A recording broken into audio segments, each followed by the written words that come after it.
que choisir entre un sac d'argent et un livre de sagesse? L'histoire que je m'apprête à te raconter est tirée du livre de Samuel Clason intitulé L'homme le plus riche de Babylone. Si tu écoutes bien cette histoire, elle peut changer ta vie. Tout se passe entre deux personnages, Akkad, l'homme le plus riche de Babylone, et son fils Nomassi, qui lui aussi à la longue est devenu un homme très riche. Mais avant d'atteindre sa richesse, qu'est-ce qui s'est passé?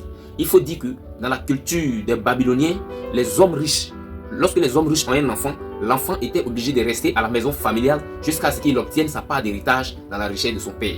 Mais Akkad n'appréciait pas, ou disons n'approuvait pas cette manière de fonctionner. Et donc lorsque son fils Nomassi a atteint l'âge de la maturité et qu'il devait maintenant hériter des biens de son père l'appelle un bon matin et lui dit: mon fils, je suis bien d'accord que c'est toi qui dois hériter de ma richesse, de ma fortune. Mais il faut que je m'assure que tu as la capacité de gérer.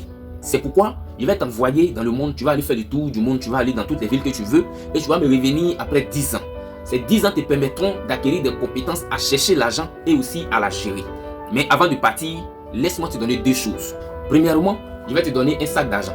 Ce sac, si tu l'utilises bien, si tu l'utilises sagement, tu auras les bases de ta future fortune. Et deuxièmement, je te donne ce livre dans lequel est inscrit la sagesse de la gestion de l'argent. Donc, les 5 lois de la gestion de l'argent, ou bien les 5 lois qui portent sur l'argent. Si seulement tu as fait usage de ce livre et que tu appliques les lois qui y sont écrites, tu vas acquérir la compétence de la gestion de l'argent et tu auras la sagesse de sécuriser les biens qui sont à toi. Donc, écoutez très bien. Le père lui donne deux éléments. D'un côté, il lui donne un sac d'argent et de l'autre, il lui donne un livre. Écoutez très bien la suite de l'histoire. Son père continue pour dire: si tu vas et que tu reviens après 10 ans et que tu réussis à prouver que tu as la capacité de gérer l'argent, il n'y a pas de souci, moi je te donne ton héritage. Mais si tu n'as pas réussi à me montrer que tu es capable de gérer l'argent, d'une part, tu es capable de chercher et d'autre part, tu es capable de gérer. Si tu réussis à me prouver ces deux choses, tu n'auras pas à ton héritage. Dans le cas contraire, je vais prendre ma fortune, donner aux prêtres et ils vont prier pour mon âme afin que je sois accepté par les dieux. Regardez ce qu'il dit à son fils. Nomassi dit à son père: ok, marché conclu. Il prend le sac d'argent, il prend le livre qu'on lui a donné et il est parti pour les 10 années. Mais la suite de l'histoire sera le changement de toute une vie. Donc, après avoir fait les 10 années, l'enfant revient à la maison. Et le jour de son retour, comme un bon père, il organise un festin où il invite ses amis, ses connaissances. En tout cas, il invite les dignitaires de la ville. Et il les invités, ils ont mangé. Après le festin, tout le monde est rentré chez lui. Le père et la mère du petit vont aller s'asseoir dans les sièges. Et le petit maintenant va se retrouver devant son père afin de rendre compte de son voyage, afin de rendre compte des 10 années d'expérience qu'il allait avoir sur le terrain. Aïe, aïe, aïe, aïe. Donc, Nomassi se tient devant ses deux parents et il prend la parole. Il dit: père, c'est vraiment avec un grand respect que je t'adresse la parole. Avant que je ne quitte ta maison pour partir dans le monde entier, tu m'as donné un sac d'argent et un livre qui porte les 5 lois de l'argent.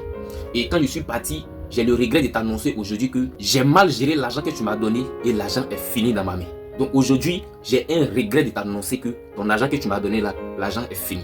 Dès qu'il a dit ça, son père a commencé à sourire. Parce que son père, il sait ce qu'est l'argent. Et quiconque ne prend pas le temps d'apprendre les lois qui portent sur l'argent ne pourra jamais gérer. On continue l'histoire. Il explique à son père comment il s'est arrangé puis l'argent a disparu dans sa main. Donc comment il s'est arrangé puis l'argent est fini. Il dit: lorsque j'ai quitté ta maison, lorsque j'ai quitté la ville de Babylone, je me suis retrouvé à Ninive. Ninive, c'est une ville qui était vraiment rayonnante à l'époque. Et l'enfant se rend là-bas dans le but d'avoir des choses à faire pour pouvoir fructifier son argent. Malheureusement, quand il arrive dans la ville, il tombe sur des gens de mauvaise foi et il a mal utilisé son argent, il a mal investi dans des choses, dans les paris sportifs, dans les jeux au hasard et l'enfant a perdu son argent. Et il raconte à son père que lorsque l'argent est fini, il ne savait pas où dormir, il n'avait plus rien à manger, il était obligé de vendre ses biens. Quand il dit bien, je parle des chevaux qui étaient avec lui. Il était obligé même de vendre des esclaves qui l'accompagnaient. Il était obligé même de vendre sa tunique, rien que pour avoir à manger, rien que pour pouvoir trouver un lieu pour dormir.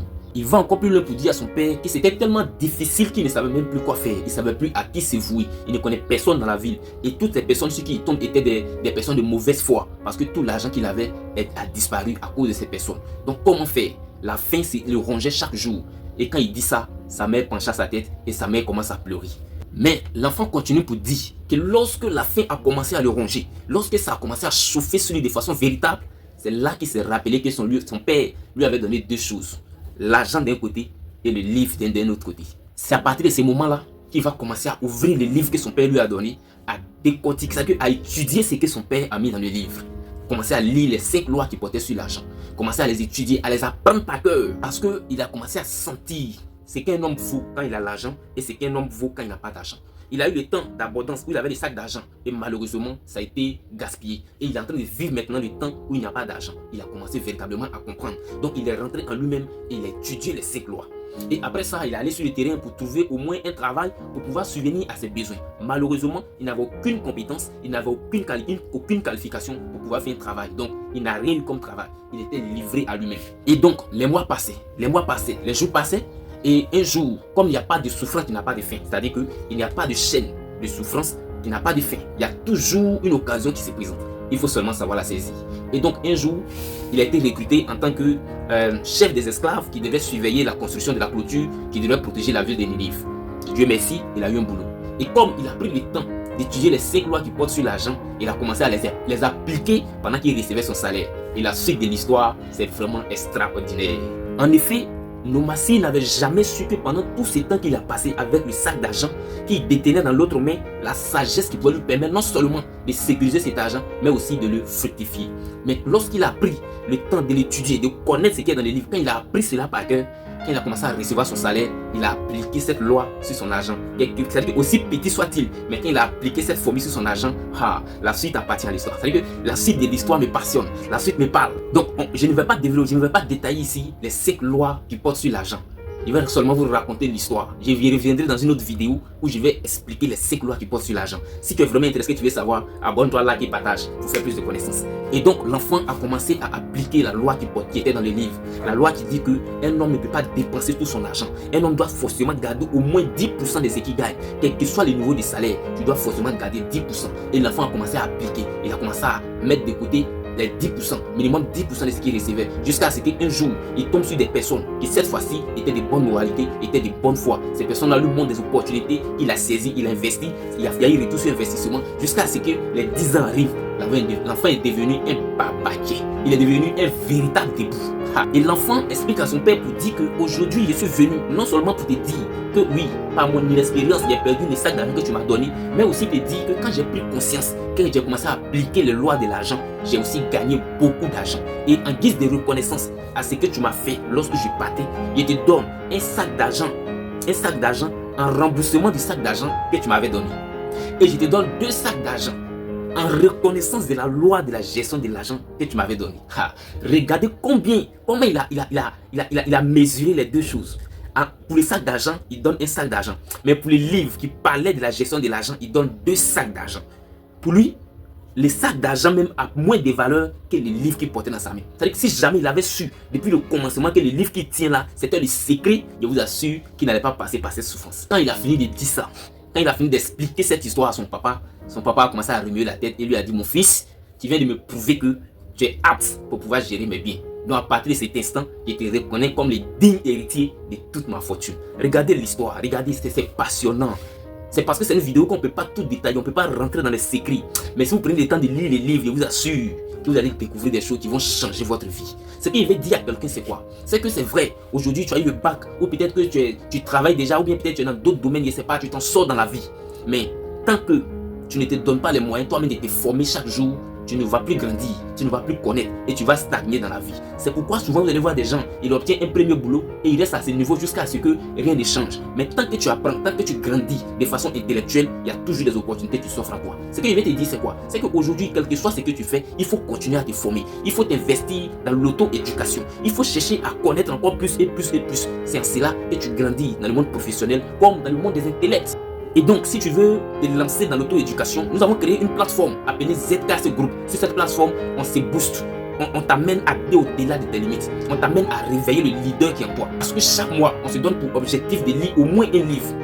Chaque mois, on lit au moins un livre. Donc, ça veut dire que d'ici l'année, chaque personne de cette plateforme aura lu au moins 12 livres. Je vous assure que sur 10 ans, vous ne pourrez plus vous comparer à ces personnes. C'est pourquoi ces personnes-là, je les appelle des futurs leaders. Parce que les années viendront où ce sont eux qui vont décider. Je ne peux pas comprendre que quelqu'un qui est appelé à décider demain ne se forme pas aujourd'hui. Mais si tu ne te formes pas, comment est-ce que tu pourras diriger demain? Si tu es intéressé, si tu veux te lancer dans l'auto-éducation et que tu n'as pas de livres, en PDF comme en document physique, tu ne sais pas comment commencer, il n'y a pas de bibliothèque à côté de toi, ou bien tu n'as pas l'argent pour t'inscrire à la bibliothèque, rejoins la plateforme ZKC Group. Sur cette plateforme, on a des livres en PDF qu'on peut te donner pour commencer à te documenter, pour commencer à travailler, pour commencer à aiguiser ton intellect, ou des documents physiques, ou bien des livres qu'on peut te recommander pour que toi également tu puisses surmonter tes limites, que tu puisses aller au-delà de tes limites. C'est possible. À travers cette histoire que nous venons d'écouter, j'ai envie de te dire que l'auto-éducation, c'est l'âme des forts. Vous allez voir aujourd'hui, les gens qui vont sur les plateaux pour faire des débats sur NCI, on est heureux de les regarder, mais c'est des gens, avant d'arriver sur le plateau, c'est des gens qui ont pris le temps de se former. Et quand il dit former, c'est pas forcément en train de regarder un professeur.